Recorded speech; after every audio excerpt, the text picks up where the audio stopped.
La femme que vous voyez là connaît l'histoire de l'Afrique plus que nous les Africains.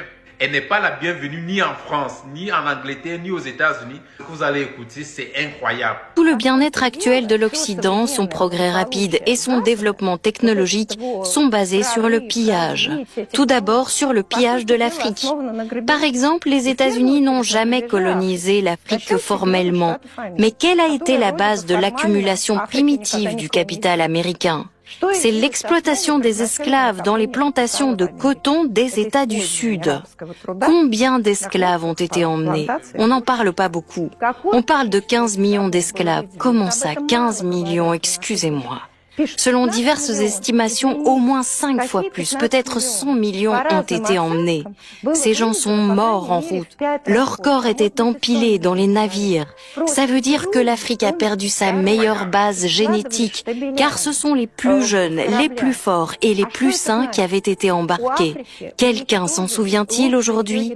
Les Africains s'en souviennent. Rappelons-nous ce que faisait Léopold II dans l'ancien Zaïre, aujourd'hui la République démocratique du Congo.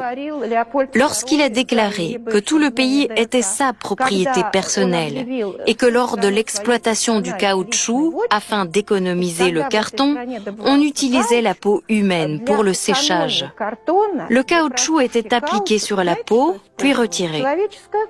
Si les Congolais ne travaillaient pas bien dans les plantations, on leur coupait les mains.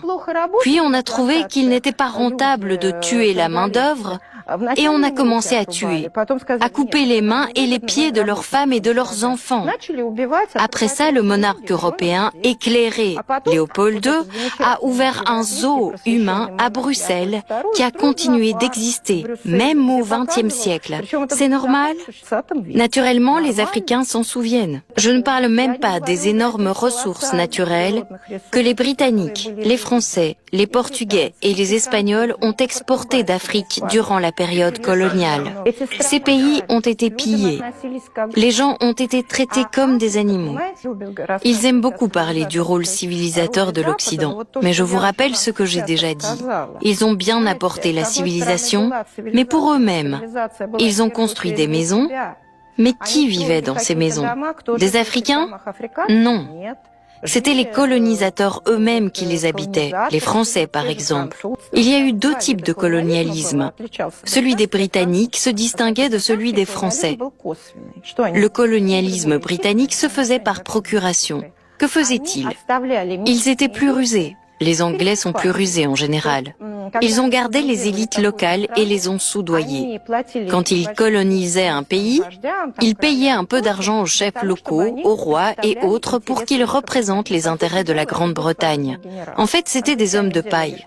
Les Britanniques faisaient ce qu'ils voulaient derrière leur dos. Ils ne décidaient rien, mais formellement, leur autorité pour la population locale était préservée. C'était très rusé. Les Français agissaient différemment. Ils éliminaient tout simplement l'élite locale et nommaient leur gouverneur à tous les postes.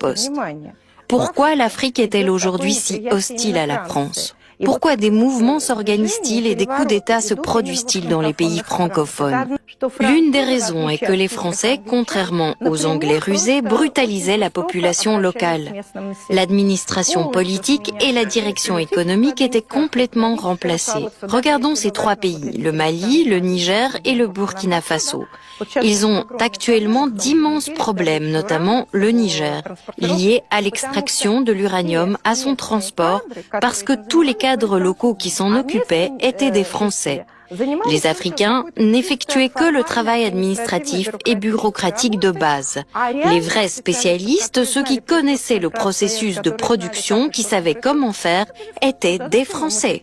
À quoi bon former la population locale?